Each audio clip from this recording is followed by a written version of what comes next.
машварати илмии амалии вилоятӣ дар мавзӯи технологияи кишти тирамоҳӣ ва барвақтии зироатҳои кишоварзӣ, парвариши лимо ва коркарди мавсимии боғу тогзор интихобан дар хуҷагии тухмипарварии ҳосилоти ноҳияи кушониён баргузор гардид.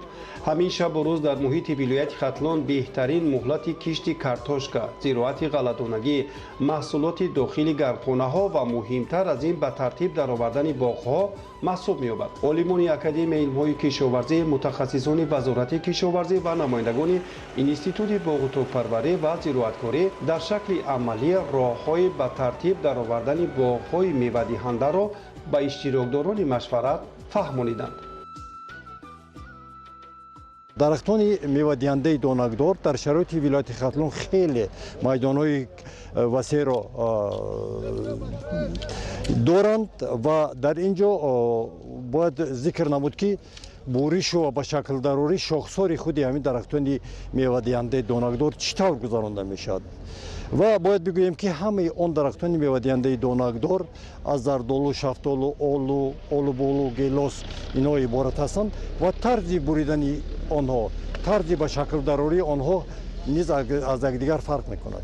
фарз кардем барои шафтолу агар ки бошад, ин ба таври косашакл аст, барои зардолу бошад каме силиндри шакл аст, конус шакл аст. барои ҳамин ин чизҳоро хуб дарк карданамон дар кор, фаҳмиданамон дар кор аст.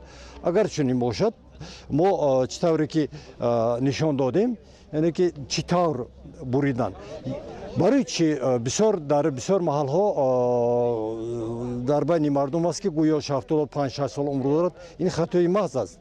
зеро бибинед, агар мо қоидаҳои технологияи парвариши он, агротехникаи он, буриши он, ба шаклдарории онро хуб агар ба роҳ монем, мо метавонем то 30-35 сол умри шафтолуро дароз намоем. ва аз зиро тавсия мешавад ки барои буридани дарахтони мевадиҳандаи донагдор, шафтолу ё ки зардолу ки бошад, ҳатман тарзи гузариши навдоҳоро ба инобат гирифтан дар кор. чӣ тавр мо навдоҳоро мегузорем, чӣ тавр навдоҳое ки ҳосил аст мемонем, ҳама ино ба назар гирифта мешавад. ва қоидаe ҳаст ки бубинед ки вақте ки мо агар ба буриш оғоз кунем, мебинем ки дар ояндаи мо чӣ қадар навдоҳо ҳосилдиҳанда аст ва маҳз он навдоҳое ки ҳосил надоранд, мо аз он ҷо ин навдоҳоро мебурем мана. ва ин навдоҳое ки ҳастанд мондан, ино дар оянда афзоиши зиёд надоранд ва маҳз ҳамаи ҳамин моддаҳои пластикӣ, моддаҳои ғизоӣ тақсим мешавад фақат барои ташаккулёбии ҳосил.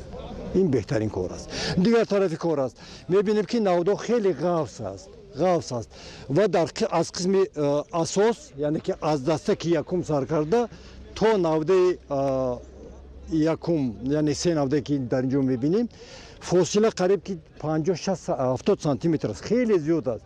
барои ҳамина боздошт кардан, дар оянда чунин ҳолат сар назаданаш, мо ҳатман боз навдабуриро ба роҳ монданамон дар кор аст. чӣ тавр?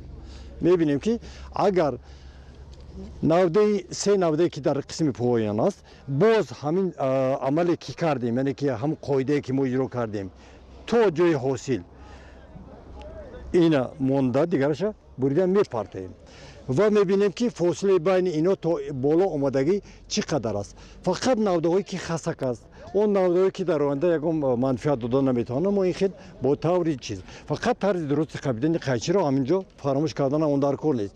чунки қисми ҳамин теғи тези худи қайчи бояд ба тана баробар шуданаш дар кор. агар чунин ки бошад, мо ҳамин корро карда метавонем. дар вилояти Хатлон ҳамин шабу рӯз беҳтарин мавсими гузарондани корҳои профилактикӣ, анҷоми тадбирҳои кимиёвӣ барои боғу тогзор дониста мешавад. дар заминаи дастуру ҳидоятҳои ҳукумати ҷумҳурии Тоҷикистон, махсусан дар самти самаранок истифода бурдани замин ва ба ҳамин васила зиёд намудани истеҳсоли маҳсулот, кишоварзони вилояти Хатлон аз тадбирҳои муҳими агротехникӣ истифода мебаранд. танҳо дар шароити ноҳияи кушониён дар заминаи амалишавии ду барномаи марбут ба боғу тогпарварӣ, масоҳати боғҳои меваашон содиротӣ ба маротиб афзоиш ёфт.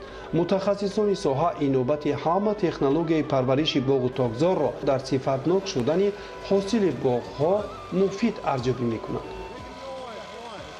чӣ хеле ки медонем, ولایت خاتلون یکی از ولایت‌های میباشد که بازارهای استعمالی جمهوری را تمام فصل سال با میوه و سبزیجات تر و تازه تامین میکند.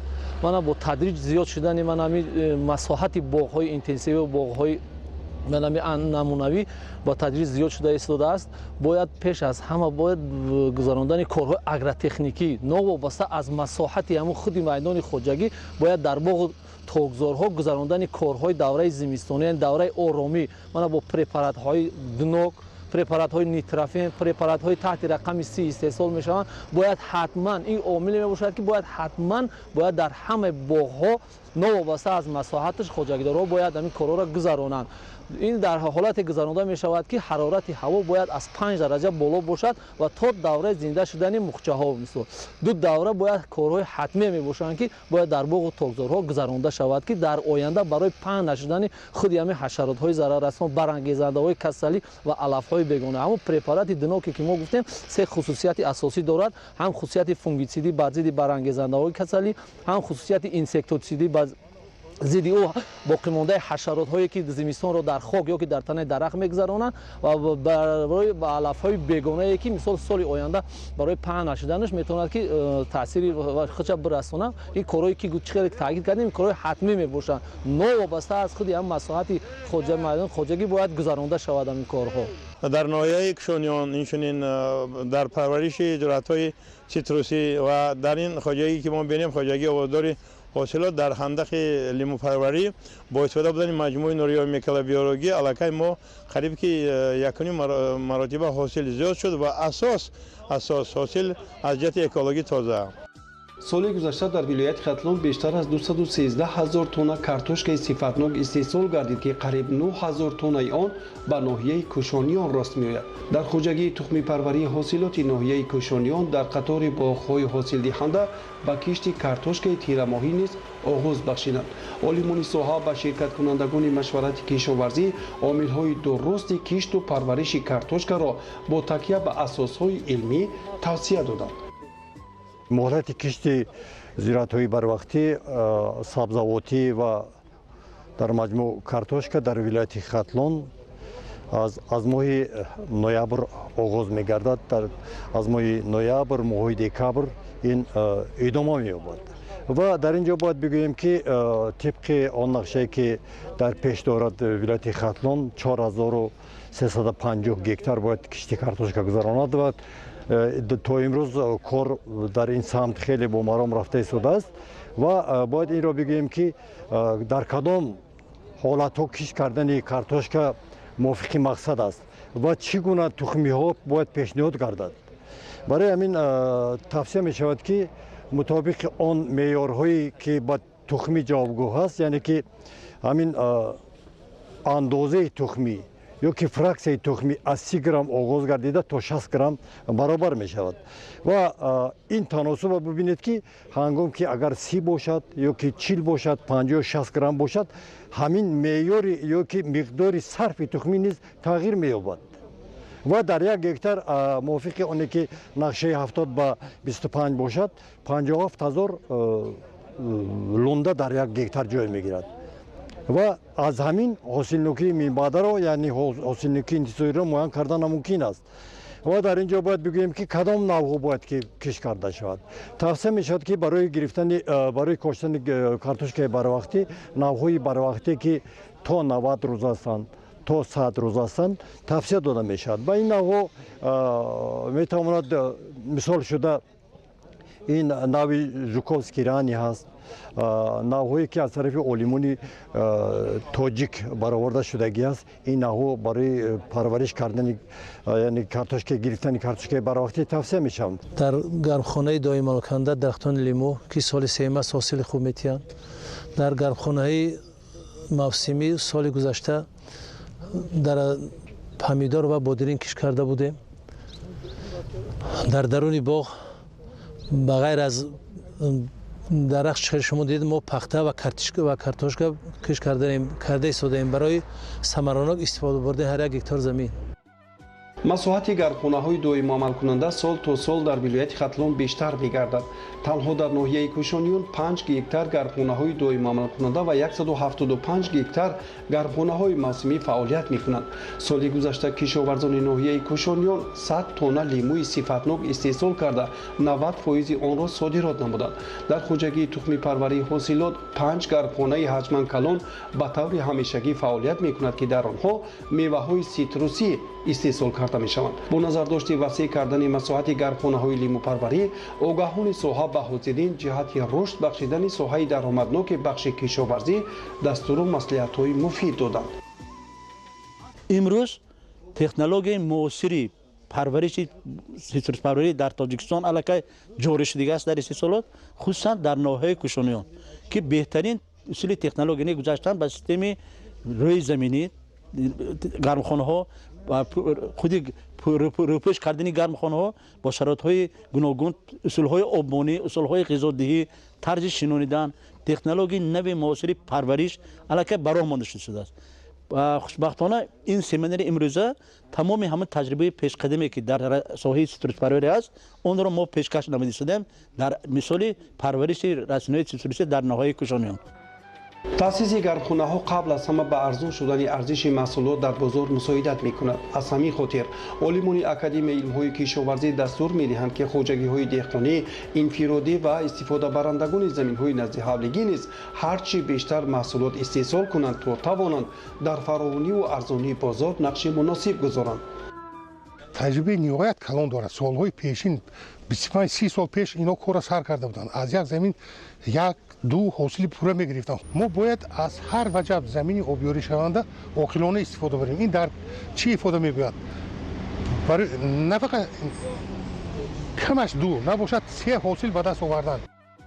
ضمن ҷамъомад таъкид карда шуд ки кишоварзони вилояти Хатлон дар заминаи дастуру супоришҳои пешвои муаззами миллат муҳтарам Эмомалӣ Раҳмон дар робита ба самаранок истифода бурдани замин аз имконоти мавҷуда самаранок истифода бурда ба ҳамин васила истеҳсоли маҳсулотро сол то сол баланд мебардорад. тавре ишора гардид то 1 ноябри соли 2021 кишоварзони вилояти Хатлон ҳаҷми умумии маҳсулоти кишоварзиро ба бештар аз 17 миллион сомонӣ расониданд.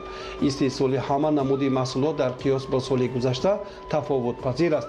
масъулини вазорати кишоварзӣ ва академияи илмҳои кишоварзӣ меҳнати содиқонаи барзгарони вилояти Хатлонро дар таъмини бозорҳои ҷумҳурӣ бо маводи ғизоии сифатнок муҳим арзёбӣ намуданд. танҳо дар сурати зиёд кардани маҳсулоти кишоварзӣ имкон фароҳам меояд ки маводи воридот ивазкунанда бештар гардад. ба масъулини бахши кишоварзии шаҳру ноҳияҳо, сардорони раёсат ба шӯъбаҳои кишоварзӣ, роҳбарони хоҷагиҳои деҳқонӣ, лимӯпарвар, сабзавоткор ва хоҷагиҳои боғпарварӣ дастур дода шуд ки дар ноҳияҳои худ кишту кори зироат, ба шаклдарории боғу тогзор, кишти картошкаи тирамоҳӣ, истеҳсоли маҳсулоти дохили гархонаҳо, парвариши меваҳои ситрусиро зиёд намоянд. ҳамчунин таъкид гардид ки кишти тирамоҳии ғалладонаро низ вусъат бубахшанд.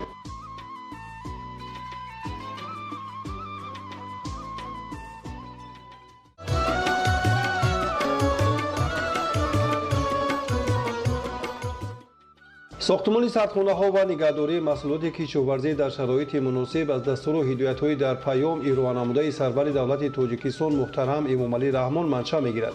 дар шаҳру ноҳияҳои вилояти Хатлон бо дастури мақомоти иҷроияи ҳокимияти давлатии вилоят бо назардошти захираву нигаҳдошти меваву сабзавоти тару тоза соҳибкорони ватанӣ сардхонаҳо бунёд намуданд.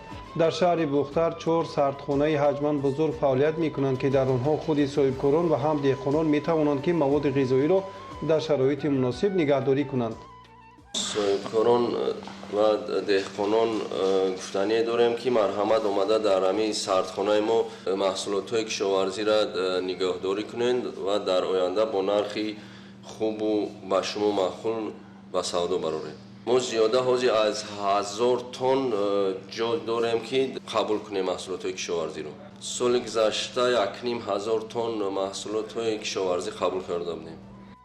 солҳои пешин аз набудани сардхонаҳо сабзавоти ниёзи аввал қисман талаф меёфт ва зарурати воридот ба миён меомад.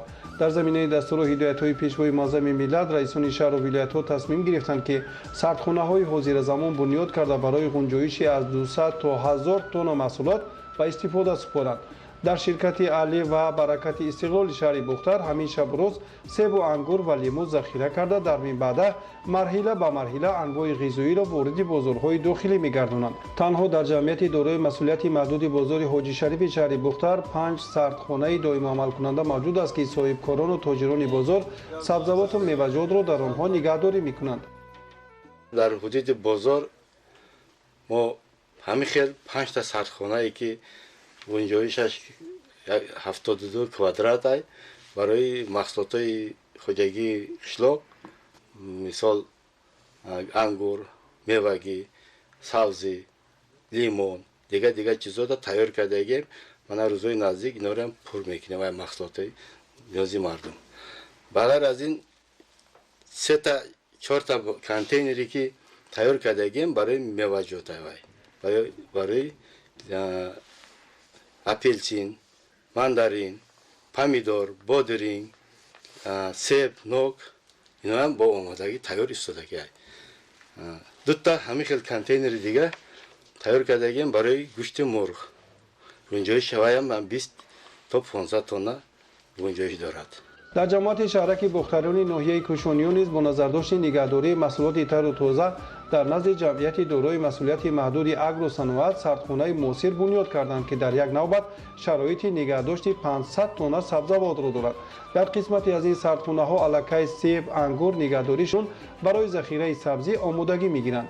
дар сардхонаҳои ноҳияи кӯшониён тамоми намуди маводи озуқа аз ҷумла консерваи меваю сабзавот, обҳои ташнашикан, 1500 тонна мева ва равғани маска низ нигаҳдорӣ карда мешавад.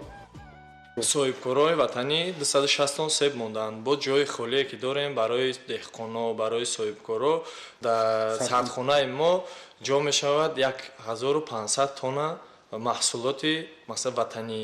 ҳозир бо ҷо ҳаст ки ба хотири ба деҳқоно ё ба соҳибкоро ҷои холӣ дорем. ба 1000 тонна маҳсулот мондааншон ҷои холӣ ҳаст. дар сардхонаҳои ноҳияи кӯшониён аслан меваю сабзавоти хоҷагиҳои боғпарварии ноҳия нигаҳдорӣ карда мешаванд. дар ҷамоати деҳоти заргар сардхона барои захира кардани маҳсулоти сифатнок омода аст. дар деҳаи камсамол низ чунин сардхонаҳои замонавӣ бо ғунҷоиши 2000 тонна бунёд карда шудааст. дар ҷамоати шаҳраки исмоили сомонии ноҳияи кӯшониён ба наздикии сардхонаи муосир бунёд карданд ки дар он 550 тонна маҳсулот нигаҳдорӣ карда мешавад. ин замон ангур задагем 10 тонна насиб боша ин мо савзӣ мезанем 100 тонн савзӣ насиб карда боша. зимни бозид аз фаъолияти сардхонаҳо масъулини бахши кишоварзии вилояти хатлон иттилоъ доданд ки дар ҳама шаҳру ноҳияҳои вилоят ташкилу ба корандозии сардхонаҳо роҳандозӣ шуда дар мавсими сармову гармиҳои тобистон маводи ғизоиро дар ҳолати табиӣ ва тару тоза нигоҳ мекунанд. ҳама сардхонаҳои дар вилоят фаъолияткунанда бо дастгоҳу таҷҳизоти зарурӣ ки ҳарорати мӯътадилро тибқи меъёр нигоҳ медоранд насб карда шудааст. назорат аз болои фаъолияти мунтазами сардхонаҳо метавонад аз болоравии арзиши маҳсулот дар бозор пешгирӣ кунад. инҷо сабзавот ва меваҳои ситрусӣ тибқи меъёрҳои талабот нигаҳдорӣ карда шуда дар фурсатҳои зарурӣ ба бозорҳои истеъмолӣ ворид карда мешаванд.